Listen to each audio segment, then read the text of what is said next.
Today, Intel's ARC GPUs get listed, Ryzen 7000 has fast support, Nvidia is bashing AMD hard, and Nvidia's RTX 4090 Ti is an absolute monster.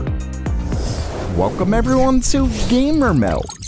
First up for today, it looks like Intel is finally set to release their ARC GPUs to the world. If you've been following the channel, you know that shortly after the announcement of their ARC notebook GPUs, Intel confirmed that they were only being released in Korea. Well, other notebooks look to finally be on their way a month later, as new listings for Asus and HP notebooks have been spotted on Best Buy. The 2-in-1 Asus ZenBook and HP Spectre both come with Intel's entry-level A370M. Unfortunately, they're priced like they include something far more powerful, with the ZenBook coming in at $1,400 and the HP Spectre at a whopping $2,000. The Acer Swift was listed in Europe a little while back for between 1,300 to 1,550 euros as well. Basically, it's looking like Intel's ARC GPUs aren't set to be all that cheap. Hopefully, these are just overzealous notebook makers hoping to cash in on the hype, but if not, this could be bad news for their desktop parts. And of course, some may expect that given Intel isn't exactly known for their budget-friendly offerings. The issue is that they haven't proven themselves in this market at all. The discrete GPU market is completely different from CPUs or even integrated GPUs. Of course, Intel doesn't want to be boxed into the budget category, but we pretty well already know they won't be taking the performance crown,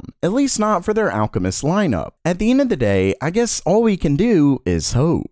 But first, why aren't you at Micro Center? Okay, you're watching this video, but right after you should run there because they've sponsored this video to bring you an amazing deal or deals. Either way, you all know Micro Center is the ultimate place for building your PC. I mean, they actually have physical stores along with everything you'll ever want for your build, from their glorious wall of motherboards to cases, memory, and even water cooling. And today, they're offering the ultimate deal. For starters, they're giving $50 off select new CPUs. Plus, you can get another $20 off when you choose a select motherboard bundle. But wait, there's more! Micro Center is also offering a $25 coupon when you submit your build to their build showcase. That's as much as $95 off. So don't wait and visit my link in the description to get the deal.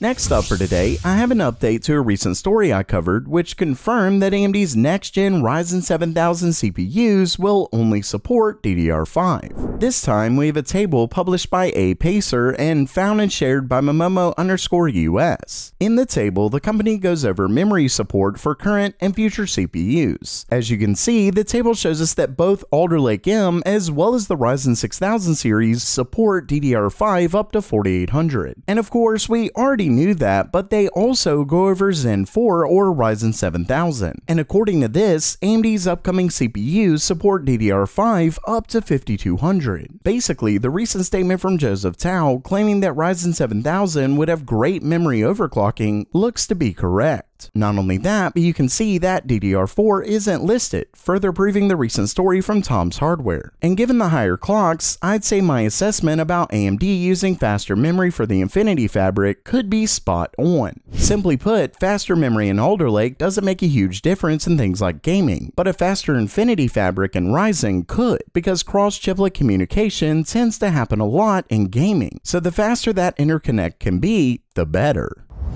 Next up, Nvidia goes hard on the offensive against AMD. The story comes from a newly released video, where the company goes over their game-ready driver program. In it, they start out discussing some of the high-level workings of a GeForce graphics driver. They then go over how important your graphics driver is, and the fact that FPS isn't everything when it comes to your gaming experience. Specifically, they mention stability, and this is where things get interesting. While discussing the development and testing process of a GeForce game-ready driver, Nvidia mentions that they don't release beta drivers, and that unlike any other GPU vendor, they certify every driver. That's obviously a jab at AMD, who do release some drivers that aren't WCL certified. But if you weren't convinced, Nvidia wraps it all up in their blog post, where they state, quote, "We don't release subpar beta drivers with minimal testing, let alone multiple conflicting beta drivers forked from different development branches that support different games and products, which confuse customers." Wow, talk about a serious smack at AMD. But of course, this is extremely one-sided. Nvidia certainly does have major driver issues from time to time, and AMD can be slow to release their WICL drivers, but as Video Cards points out, Nvidia has an issue when it comes to packaging their desktop and mobile drivers together, something AMD is able to do nicely.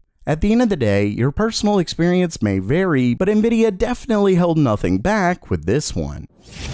And speaking of not holding back, Nvidia is apparently working on an absolute monster of a GPU, something that's likely made specifically for AMD's rumored high-end MCM GPU. We'll call it the 4090 Ti for now, but let's just say this April Fool's joke may not be a joke for long. The story originally comes from resident leaker Kopite7Kimmy, who certainly has a great track record when it comes to leaks. According to a new tweet, he claims that Nvidia is working on a new GPU based on the 8102 that comes with a TGP of 900 watts. 900! That's nearly as much as my entire PSU. I mean, something like this may literally require you have a PSU just for your GPU. According to the tweet, the test board has more than two 16-pin connectors, which obviously it would need at least two. But I mean, this beast could literally use 3 with heavily overclocked third-party cards. Those in the US truly could be forced to upgrade their home or use a dryer plug just to get enough wattage. Not only that, but this monster apparently comes with 48 gigabytes of 24 gigabit per second memory, so double that of the rumored 4090. Now, according to Kopite7Kimmy, he isn't sure if this will end up in an actual product, but apparently Nvidia is really running tests on such a GPU. All I can think is that they're working on something just in case AMD's next gen blows them out of the water. Either way, next gen GPUs are looking more and more wild.